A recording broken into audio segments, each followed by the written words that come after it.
Hello everyone, welcome back to Heteronormativity, our tragic love story. I am your host, Luida Batista, and welcome back to episode number 3. Today we're going to be talking about religious trauma and conversion therapy. But before we get right into it, I'd like to give a quick disclaimer about this video since we will be touching on some sensitive topics. So, as you guys know, I'm going to be talking about religion on this video, and because I'm going to be talking about religion, I just like to say that this video is not meant to drive anyone from their faith, not meant to shame anyone on their faith, and it is just me drawing a connection between heteronormativity and religion and how these two things are combined. So therefore, if you are religious, continue with your faith, but just keep what I say in mind. Let's talk about it, guys. I got a camera. Without further ado, let's get started. So what is heteronormativity? So heteronormativity, from the past episodes like I've been talking about, heteronormativity is the social ideology and social standard that everyone around us is heterosexual and cisgendered. So how am I going to be talking about this with religion? So as we know, religion is basically any kind of faith that anybody could take part of. So I want to talk about the religious standard. So from the religious standard, we have this ideology of family. And family is a really big part of religion, right? And so in that family, it is composed of heterosexuality, because we have the heterosexual man and the heterosexual woman. And between the heterosexual man and woman, the things that we will be focusing on is procreation and virginity. Procreation and virginity go hand in hand because they are also really sacred and really important in the religious standard. So why do I say this? Because going from a religious standpoint, their ideology is that there is obviously the heterosexual man and woman, and they have children after marriage, and then they procreate using heterosexual sex, and the woman and the man loses their virginity after that, being heterosexual and having a family. So already in that family there must be a heterosexual man and a heterosexual woman, and they both must be cisgender. Why do they both have to be cisgender? So that they can procreate. Because if you cannot procreate in this situation, then you start to get shamed. And obviously abortion is also a really big thing in religion, because procreation is a really vivid part. Because in a queer couple, or in a couple that doesn't have two cisgendered people, it is really hard to fulfill this religious standard. Because when you have a same-sex couple, sex doesn't work the same way as it does in a heterosexual relationship, because obviously it's different. So that's already one strike, and that, ladies and gentlemen, is homonegativity. One strike for the church. Then the second strike is that you can't lose your virginity in heterosexual sex, then you have to do this and this to get your virginity taken away. But because sex with queer people works differently, you're done. And then procreation. Usually queer people cannot procreate with each other unless they have like different methods or whatever. So that's already another strike. Boom. 3 strikes, you're out. So how does all these religions come together to bring one part? So as I was researching, I saw this really nice quote. All religions are separated, but the one thing that brings them together is homophobia.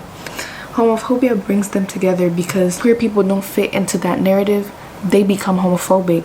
They start throwing insults and whatnot. Now I'm going to introduce religious trauma. Religious trauma is basically when someone is traumatized by religion, and in this standpoint I'm only going to be talking about it from a queer person's point of view. Before I touch on religious trauma, I'm going to touch on conversion therapy. Conversion therapy is the therapeutic treatment to try and get people to revert back to heterosexuality or being cisgender. So why is this very harmful? So conversion therapy was actually derived from the church. It has this ideology that people who are queer are sick. They're not sick. First of all, they're not sick, they're not ill, they're not a disorder, they're not an abomination. The World Health Organization made a statement to say that homosexuality is not a disease and is indeed a sexual orientation. So with that being said, as a queer person, you go to conversion therapy because of your parents, because of yourself. You want to give to your faith and you want to revert back to being straight. First of all, as a queer person, if you go to conversion therapy, usually these methods do not work out because there is no cure, because there's nothing to cure in homosexuality.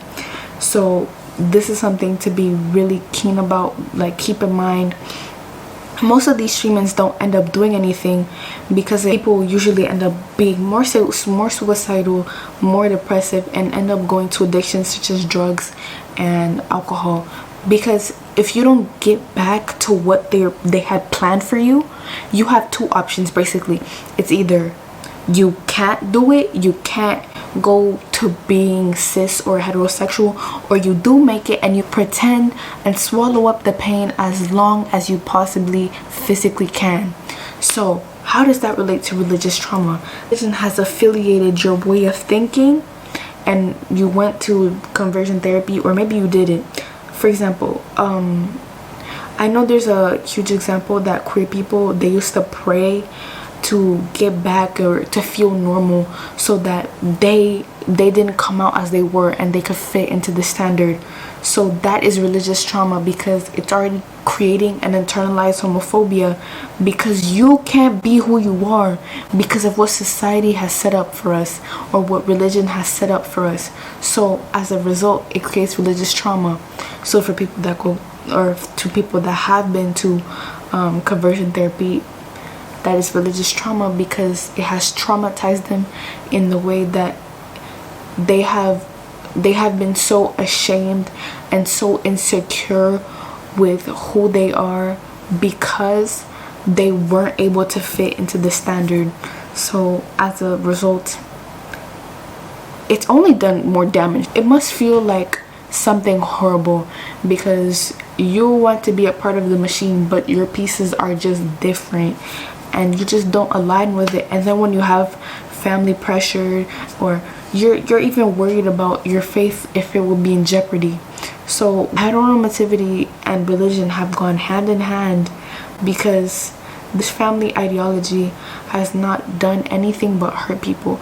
And to mention that a lot of us are extremely religious, not extremely religious, but religious to a good extent. Why there are 76 countries that have LGBTQ restrictions, with few of them in countries where you will be punished by death if you are homosexual. There are 28 countries that allow you to have marriage. 28. Isn't that crazy? So heteronormativity has done more damage than good, especially in religion. The best way for us collectively to move forward is just to diversify the image of family. Family shouldn't be restricted to two parts, which is why so many queer people have trouble having access to adoption because the ideology of a family is already really constricted.